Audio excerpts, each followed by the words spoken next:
এই একটি ছোট্ট হনুমান জানেন তো পুরো অযোধ্যা নগরকে একটা বড় বোম ব্লাস্টের হাত থেকে বাঁচিয়েছিল। এই একটা ছোট্ট হনুমান, যেখানে আমাদের প্রভু শ্রী রামচন্দ্রের জন্মভূমি, সেখানেই একটা বড় দুর্ঘটনা অর্থাৎ বোম ব্লাস্টের হাত থেকে এই একটা ছোট্ট হনুমান দেখেন ইনি বাঁচিয়েছিল। এবার ঘটনাটা কী ছিল সেটা বলার আগে আমি আজকে বলবো যে যারা যারা হনুমানজিকে বিশ্বাস করে না, আর হনুমানজি কিভাবে আমাদের রক্ষা করে চলেছে, এখনও পর্যন্ত কিভাবে রক্ষা করে চলেছে সেটা আমি বলবো। তার আগে যে কি ঘটেছিল সেই ঘটনাটা সেটা শুনুন। ঘটনাটি ছিল 1998 সালের, বেশি দিনের পুরনো না, মাত্র 24-25 বছর আগের পুরনো ঘটনা। এবার অনেকে বিলিভ করেন যে ওগুলো তো আগে হয়েছে, এখনকার দিনে কিছু হয় না। তা এখনকার দিনে কি হয় সেটা আমি আজকে বলছি। তো 1998 সালে ইউপি পুলিশরা খবর পায় যে অযোধ্যা নগরে 20 কেজি RDX আনা হয়েছে বোম ব্লাস্টিং করার জন্য, অযোধ্যা নগরকে বোম ব্লাস্টিং করার জন্য। এবার প্রভু শ্রী রামচন্দ্রের যে জন্মভূমি সেই মন্দিরকে উড়িয়ে দেওয়ার জন্য, আর যে হনুমান মন্দির আছে সেটাকেও উড়িয়ে দেওয়ার জন্য এই RDX আনা হয়েছিল। এবার ইউপি পুলিশরা যখন এটা খবর পায় তারা তো তল্লাশি চালায়, সমস্ত তল্লাশি শুরু করে, এবং যারা বোম ডিফিউজ করে তারাও সেখানে উপস্থিত হন। এবার আসামি কে ছিল? আসামি সেই বোম ডিফিউজারের মধ্যে একজন ছিল, সেটা আমি পরে ঘটনার আগে বলছি। এবার শুনুন, এবার আতঙ্ক, সমস্ত অযোধ্যা নগরে আতঙ্ক ছড়িয়ে যায় এবং কেউ বাড়ির থেকে বেরোচ্ছিল না। সমস্ত মা বোনরা রাস্তায় একটা কাক পক্ষী দেখা যাচ্ছিল না সেই সময়, কারণ পুরো অযোধ্যা নগরে পুলিশ ভরেছিল, শুধু বোম খুঁজছিল, সেই বোমটা কোথায় রাখা আছে, বোমটা ডিফিউজ করবে কি করে, এইটাই শুধু সন্ধান করছিল। তারপর ইউপি পুলিশরা খবর পান যে বোমটির বেশিক্ষণ সময় নেই, এটাও খবর আছে তাদের কাছে, বোমটি তাড়াতাড়ি ফেটে যাবে। সেই জন্য আরও জোর কদমে তল্লাশি চালানো হয় এবং সমস্ত ঘরে ঘরে, মা বোনদের ঘরে ঘরে ঢুকে তল্লাশি চালানো হয় এবং সমস্ত মন্দিরে, সমস্ত জায়গায় তল্লাশি চালানো, যে বোমটা কোথায় আছে, বোমটা তো ফেটে যাবে। এবার তখন এই আসামিটা, কেন বললাম যে বোম ডিফিউজারদের মধ্যে আসামিটা ছিল, কীরকমভাবে ছিল দেখুন। কারণ বোমটা যেখানে ছিল, বমটা যেখানে রাখা ছিল, RDXটা যেখানে রাখানো ছিল, সেখানে যখন পুলিশ যাচ্ছে তার আগে একটা বোম ডিফিউজার, যে বোম ডিফিউজারের মধ্যে ছিল কর্মী, সে আগে ওখানে চলে যায় এবং আগে গিয়ে বলে দেয় যে এর মধ্যে এখানে কোনো বোম টোম নেই, আমি সার্চ করে এসেছি, কোনো বোম টোম নেই। এবার তখন তিনি কি করেছিলেন, সেখান থেকে বোমটা নিয়ে এসে হনুমানগড়, যেখানে হনুমান মন্দির আছে অযোধ্যায় বড়, সেখানে গিয়ে রেখে এসেছিলেন একটা জলের ট্যাঙ্কের পাশে গুপ্ত জায়গায়, সেখানে গিয়ে বোমটা রেখে এসেছিলেন। এইভাবে তিনি ওখানে রেখে এসেছিলেন যে যাতে বোমটা ফেটে যায় খুব শিগগিরই, আর বেশিক্ষণ টাইম ছিল না সেই জন্য। এইবার ইউপি পুলিশরা তার এই হাফ গতিতে সন্দেহ হয় যে উনি আগে আগে গেল কেন, আর আগে আগে আমাদেরকে বললো কেন, এবং তিনি তারপরে কোথায় গেল, এবং তার তল্লাশি চালানো হয়। এবং যখন ওকে ধরা হয়, যখন তাকে মারধর দেওয়া হয়, যখন তাকে শাস্তি দেওয়া হয়, তখন তিনি স্বীকার করে যে বোম এই জায়গাটায় আছে, এই জায়গায় চলে যাও, হনুমান মন্দিরের হনুমানগড়ে একটা জলের ট্যাঙ্কের পাশে বোম রাখা আছে, আর কিছুক্ষণের মধ্যেই সেটা ফেটে যাবে, আর বেশিক্ষণ টাইম নেই, আর 5 মিনিটের 6 মিনিটের মধ্যেই সেটা ফেটে যাবে। এবার তখন ইউপি পুলিশরা এবং যারা বোম ডিফিউজাররা ছিল, তারা যারা ভালো ছিল, তারা সঙ্গে সঙ্গে সেই হনুমানগড়ে যান এবং সেখানে গিয়ে যেটা দেখেন, তারা সেটা অবাক হয়ে যায় যেটা কি দেখলাম।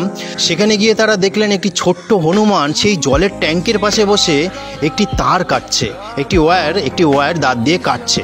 এবার পুলিশদের সন্দেহ হয় এটা দেখে, সেই সন্দেহ দূর করার জন্য তারা সঙ্গে সঙ্গে সেখানে যায় এবং হনুমানজিকে সরিয়ে তিনি যখন একটা ডোয়ার খুললেন, দেখেন তার মধ্যে সেই বোমটা আর 3 সেকেন্ড মাত্র বাকি ছিল এবং বোম ডিফিউজ হয়ে গিয়েছিল। সেই হনুমানজি দেখা যাচ্ছে সেই তারটাকে কেটে ফেলেছিল, এবং এর জন্যই সমস্ত অযোধ্যা নগরবাসী একটা বড় দুর্ঘটনা থেকে রক্ষা করেছিল। এবং তারপর থেকেই ওই হনুমানজিকে, জানেন তো, ওই ছোট্ট হনুমানটিকে পুজো করতো সবাই মিলে এবং ভগবান বলে জানতো। তো এইভাবেই তিনি রক্ষা করেছিলেন। আজ হয়তো সেই হনুমানটা না থাকলে সেই দিন হয়তো বোম ব্লাস্টিং হতো বড়, সেটা বড় নিউজে ছাপা হতো। তো এইভাবেই তিনি রক্ষা করেছিলেন পুরো অযোধ্যা নগরকে, একটা ছোট্ট হনুমান। আর এইটা একটা কেন বললাম এই ঘটনাটা, যারা যারা হনুমানজিকে বিশ্বাস করেন না যে আজও আছে, আমাদেরকে রক্ষা করে চলে, সেই জন্যে আমি আজকে এই ঘটনাটা বললাম।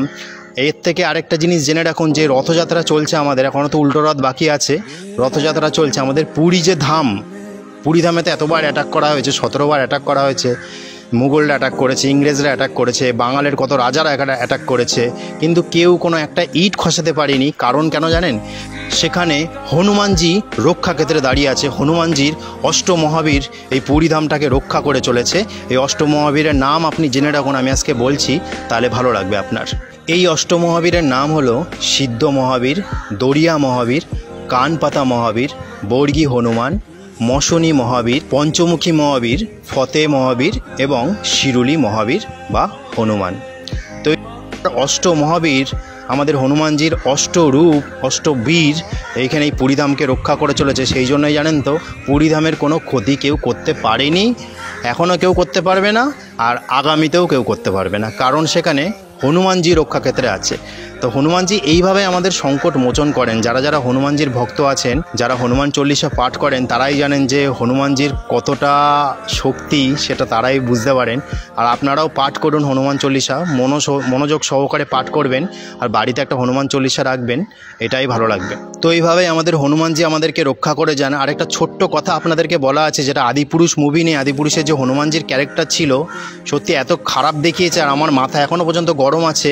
কারণ অনেকে বলছিল, যখন ট্রেলারটা বেরিয়েছিল তখন অনেকে বলছিল যে যেখানে যেখানে এই আদিপুরুষ চলবে, মানে রামায়ণ চলবে, সেখানে হনুমানজি থাকবে। তো হনুমানজি থাকেনি কেন? কারণ আদিপুরুষটা এত বাজেভাবে দেখানো হয়েছে, হনুমানজির ক্যারেক্টারটাকে এত বাজেভাবে দেখানো হয়েছে, সেটা কল্পনার বাইরে। একটা স্কেন বলছে, আপনি দেখুন, যেখানে হনুমানজি এইভাবে আমাদের সীতা মাতাকে এইভাবে প্রণাম করছে। এইভাবে আমরা কি সনাতন শাস্ত্রে কি এইভাবে আমরা প্রণাম করি, কিন্তু তিনি এইভাবে প্রণাম করছে, এইভাবে প্রণাম করছে।